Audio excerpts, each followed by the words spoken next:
میرے تایا جان طارق مجید جو کہ یونین کونسل کے سابق چیئرمین بھی تھے اور پورے علاقے میں اپنے رعب اور دبدبے کی وجہ سے جانے جاتے تھے، اپنے مخصوص ریشمی کرتے میں ملبوس، ہاتھ میں حقہ پکڑے گاؤ تکیا سے ٹیک لگائے بیٹھے تھے۔ ان کے ارد گرد گاؤں کے چند چمچے اور مزارے مؤدبانہ انداز میں بیٹھے ہاں میں ہاں ملا رہے تھے۔ اسی دوران ڈیرے کے کچے راستے پر صابر داخل ہوا۔ اس کے چہرے پر زمانے کی تھکن، کپڑوں پر پیوند اور ہاتھوں میں عجیب سی لرزش تھی۔ وہ جیسے ہی طارق کے سامنے پہنچے، انہوں نے اپنے بڑے بھائی کے احترام میں اور اپنی عاجزی کا اظہار کرتے ہوئے دونوں ہاتھ جوڑے۔ یہ پہلی بار نہیں تھا کہ صابر نے اپنے بڑے بھائی کے سامنے اس طرح ہاتھ جوڑے ہوں۔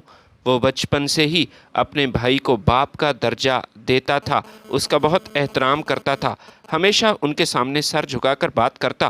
طارق نے حقے کا لمبا کش لیا، دھواں فضا میں اچھالا اور اپنی گھنی مونچھوں کو تاؤ دیتے ہوئے انتہائی سرد اور تحقیر آمیز لہجے میں بولا کہ ہاں صابر، بتاؤ کیا بات ہے؟ پھر کون سا مسئلہ کھڑا ہو گیا جو صبح صبح یہاں منہ اٹھا کر تم آ گئے؟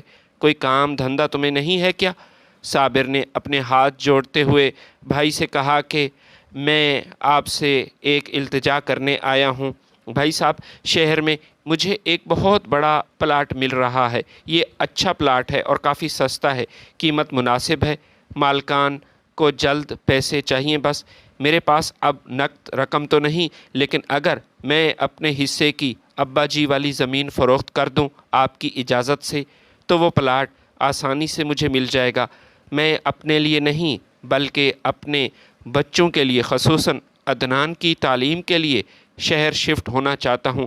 یہاں گاؤں کے سکولز میں آگے پڑھائی کا کوئی انتظام نہیں ہے۔ یہ سننا تھا کہ طارق مجید کے چہرے پر غصے اور مذاق کے ملے جلے تاثرات ابھر آئے۔ انہوں نے حقے کا ایک لمبا کش لیتے ہوئے اور زور سے ہنستے ہوئے کہا کہ صابر، تمہارا دماغ تو ٹھیک ہے نا؟ یہ کیا صبح صبح کوئی الٹا سیدھا تم نے خواب تو نہیں دیکھ لیا؟ کیا تم سچ مچ یہ سمجھتے ہو کہ تمہارا بیٹا عدنان اس قابل ہے کہ وہ اعلیٰ تعلیم حاصل کرے گا؟ شہر کے بڑے کالجوں اور یونیورسٹی میں جا کر یہ پڑھے گا کیا؟ میاں، اوقات سے باہر نکلنے کی کوئی ضرورت نہیں ہے۔ جو پیشہ تمہارا ہے اپنے بیٹوں کو بھی وہی ہنر سکھاؤ تو تمہارے حق میں اچھا رہے گا۔ اسے جوتے بنانا سکھاؤ اور ان کو پیوند لگانا، تاکہ کل کو 2 وقت کی یہ روٹی کما سکے۔ کوئی ہنر آ جائے۔ تمہاری 7 نسلوں میں کوئی سکول نہیں گیا، تم چلے ہو اسے ایسا پڑھا لکھا بنانے اپنے اکلوتے اور ہونہار بیٹے کے لیے۔ یہ الفاظ سن کر صابر کے دل پر جیسے تیر چلے ہوں۔ ان کی آنکھوں میں آنسو تیرنے لگے، لیکن انہوں نے ضبط کا دامن ہاتھ سے نہ جانے دیا اور انتہائی دھیمے اور مؤدبانہ لہجے میں کہا کہ بھائی صاحب، آپ عدنان کو نہیں جانتے، میں اس کا والد ہوں، اسے جانتا ہوں۔ نہم جماعت میں بھی پورے اسکول میں سب سے اچھے نمبر اس نے لیے ہیں۔ اب میٹرک کے جو پیپر اس نے دیے ہیں وہ بھی بہت شاندار ہوئے ہیں، اچھے نمبر لے گا۔ وہ رات بھر لالٹین کی روشنی میں پڑھتا ہے، محنتی بچہ ہے۔ مجھے پورا یقین ہے کہ 10ویں جماعت میں بھی اچھے نمبر لے گا۔ وہ عام بچوں جیسا نہیں ہے، اسے کچھ بننے کی لگن ہے۔ ڈیرے پر موجود دیگر لوگ صابر کی یہ باتیں سن کر خاموش تھے، لیکن طارق مجید، اس کا بڑا بھائی، وہ غرور میں ایسے تپا تھا، اسے یہ بات گوارا نہ ہوئی کہ اس کا چھوٹا غریب اور موچیوں کا کام کرنے والا بھائی اس کے سامنے اپنے بیٹے کی تعریف کرے۔ طارق مجید نے جب صابر کے منہ سے اپنے بیٹے عدنان کی تعریفیں سنی تو اس کے چہرے پر پھیلی حقارت مزید گہری ہو گئی۔ اس نے حقے کے چلم سے اٹھتے ہوئے دھوئیں کو اپنے نتھنوں سے باہر نکالا اور ڈیرے پر موجود اپنے چمچوں کی طرف دیکھ کر ایک زوردار کہکہا لگایا۔ وہ کہکہا صابر کے دل پر کسی چابک کی طرح لگا۔ اوئے سن، یہ کیا تو نے تماشا لگایا ہے؟ طارق نے ڈیرے پر بیٹھے لوگوں کو متوجہ کرتے ہوئے کہا۔ آج صابر موچی کا بیٹا میرے بیٹے عمران کا مقابلہ کرے گا۔ وہ عمران جو شہر کے سب سے مہنگے انگلش میڈیم سکول میں پڑھتا ہے، جس کی ماہانہ فیس صابر کی 3 مہینے کی کمائی سے بھی زیادہ ہے۔ چلو صابر، ٹھیک ہے، اگر تمہیں اپنے افسر اعلیٰ بیٹے پر اتنا ہی ناز ہے تو میں بھی آج اپنے اس ڈیرے پر بیٹھے تمام لوگوں کے سامنے ایک وعدہ کرتا ہوں۔